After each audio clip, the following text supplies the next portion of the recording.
Now, Hurricane Erin continues its slow churn towards the eastern United States, kicking up dangerous surf and powerful rip currents, just as Americans prepare to celebrate the final days of summer. Although the center of Erin is expected to remain offshore, forecasters warn that the outer bands of this massive storm system will bring tropical storm force winds, damaging waves, and life-threatening rip currents from Florida all the way to New England. The International Space Station captured stunning views of the Hurricane Erin traveling through the Caribbean. Now, dozens of water rescues have already been reported. At Wrightsville Beach in North Carolina, over 60 swimmers had to be pulled from rip currents on Monday alone. Several beaches are now closed to swimming. New York City has shut down its beaches through Thursday, and Governor Kathy Hochul has ordered a ban at 3 Long Island state beaches. New Jersey and parts of Massachusetts, including Nantucket Island, are bracing swells over 10 feet high.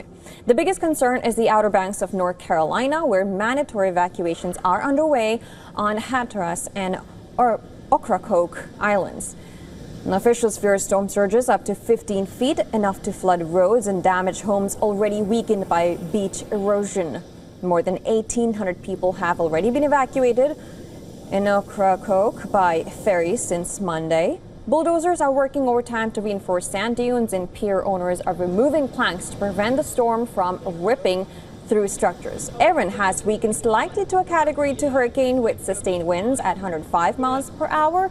The storm is currently 570 miles southeast of Cape Hatteras, but it's still growing in size, with tropical storm force winds extending 230 miles from the center. Erin has already battered parts of the Turks and Caicos Islands, where government offices were shut down and residents were ordered to stay indoors. The storm is expected to turn northward towards Bermuda and the eastern U.S. over the next few days.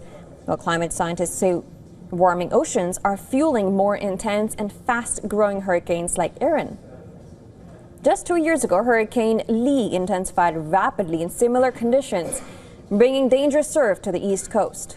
While still many locals in the Outer Banks are choosing to stay put, despite memories of Hurricane Dorian in 2019, which brought 7 feet of water to Ocracoke.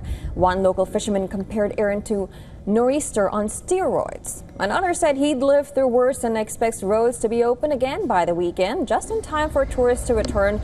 Tropical storm watches are now in effect for parts of Virginia, North Carolina, and Bermuda.